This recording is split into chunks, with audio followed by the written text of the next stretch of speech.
بسم اللہ الرحمن الرحیم۔ السلام علیکم ورحمۃ اللہ وبرکاتہ۔ ماہ رمضان کا آج 15واں روزہ ہے ہمارے خلیج میں، اور 15واں پارہ کے مختلف خلاصہ کے ساتھ میں آپ کی خدمت میں حاضر ہوں۔ آج ہم اس پارہ میں دو چیزیں جانیں گے۔ اس پارے میں دو حصے ہیں۔ نمبر 1 سورہ بنی اسرائیل مکمل، نمبر 2 سورہ کاف کا زیادہ تر حصہ۔ سورہ بنی اسرائیل میں 4 باتیں یہ ہیں۔ نمبر 1 واقعہ معراج، نمبر 2 بنی اسرائیل کا فتنہ و فساد، نمبر 3 اسلامی آداب و اخلاق، نمبر 4 دیگر مضامین۔ نمبر 1 واقعہ معراج۔ معراج جسمانی ہوئی اور جاگنے کی حالت میں ہمارے آقا صلی اللہ علیہ وسلم کو رات کے وقت مسجد حرام سے مسجد اقصی اور پھر وہاں سے آسمان پر لے جایا گیا۔ نمبر 2 بنی اسرائیل کا فتنہ و فساد۔ بنی اسرائیل کو پہلے سے بتا دیا گیا تھا کہ تم لوگ 2 مرتبہ زمین میں فساد مچاؤ گے۔ چنانچہ ایک دفعہ حضرت شعیب علیہ السلام کو ایذا پہنچائی تو بخت نصر کو ان پر مسلط کر دیا گیا۔ دوسری بار حضرت زکریا اور یحییٰ علیہ السلام کو شہید کر دیا تو بابل کا بادشاہ ان پر مسلط ہو گیا۔ نمبر 3 اسلامی آداب و اخلاق۔ حوالہ آیات نمبر 23 سے 39۔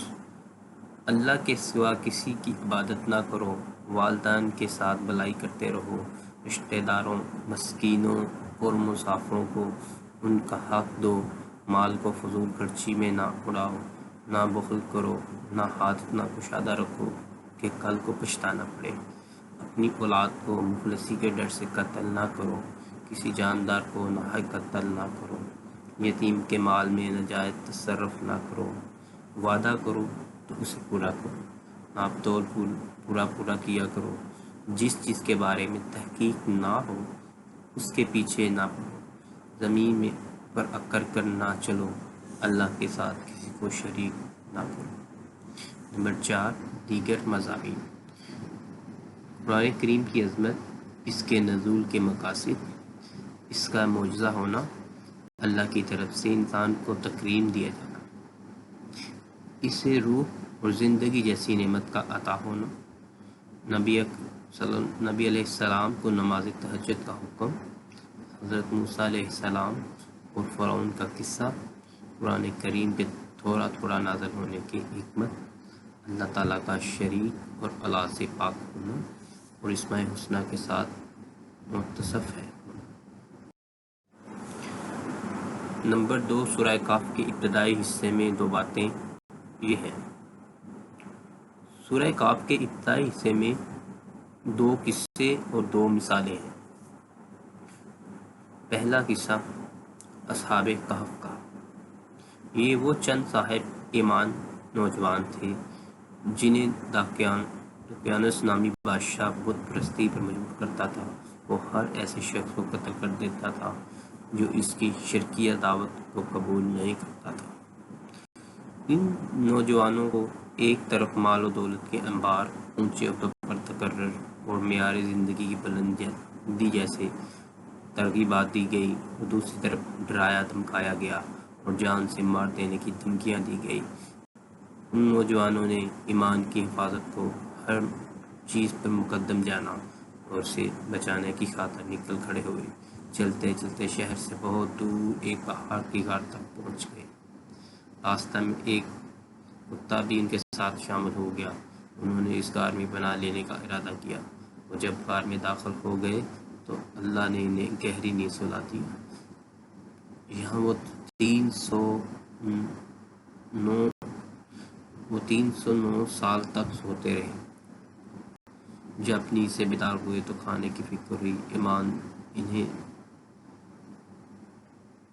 میں سے ایک کھانا خریدنے کے لیے شہر آیا، وہاں اسے پہچان لیا گیا۔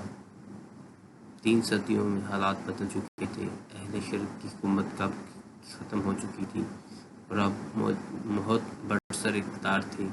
ایمان کی خاطر گھر بار چھوڑنے والے یہ نوجوان ان کی نظر میں قومی ہیروز کی حیثیت اختیار کر گئے تھے۔ دوسرا قصہ حضرت موسیٰ اور حضرت خضر علیہ السلام کا۔ اس کا ذکر اگلے پارے کے شروع میں ہوگا۔ 2 مثالیں۔ پہلی مثال، 2 شخص تھے، ایک کے باغات تھے اور دوسرا غریب تھا۔ باغات والا اکڑتا تھا، غریب نے کہا اکڑ نہیں، ماشاء اللہ کہا کر۔ وہ نہ مانا، اللہ کا عذاب آیا، اس کے باغات جل گئے، وہ شرمندہ ہو گیا۔ دوسری مثال، دنیاوی زندگی کی مثال ایسی ہے جیسے آسمان سے پانی برسا، زمین سرسبز ہو گئی، کچھ عرصے بعد سب کچھ سوکھ کر چورا چور ہو گیا۔ دوستو، اگر آج کی یہ ہماری ویڈیو اچھی لگے تو پلیز ہمارا یوٹیوب چینل سبسکرائب کیجیے اور ساتھ بیل والے بٹن پہ کلک کر دیجیے، نوٹیفیکیشن کو آل کر دیجیے تاکہ ہماری آنے والی یہ تمام ویڈیوز آپ تک بآسانی پہنچ سکے۔ یہ مختصر خلاصہ خود بھی پڑھیں اور دوسروں کے ساتھ شیئر کریں۔ جزاکم اللہ خیرا کثیرا اجمعین۔ اللہ پاک اس ماہ مبارک میں اپنے حبیب صلی اللہ علیہ وسلم کے صدقے میں پوری امت کی بخشش فرمائے اور ہم سب کو قرآن کو سمجھ کر پڑھنے، قرآن اور اس پر عمل کرنے کی توفیق عطا فرمائے۔ آمین یا رب العالمین۔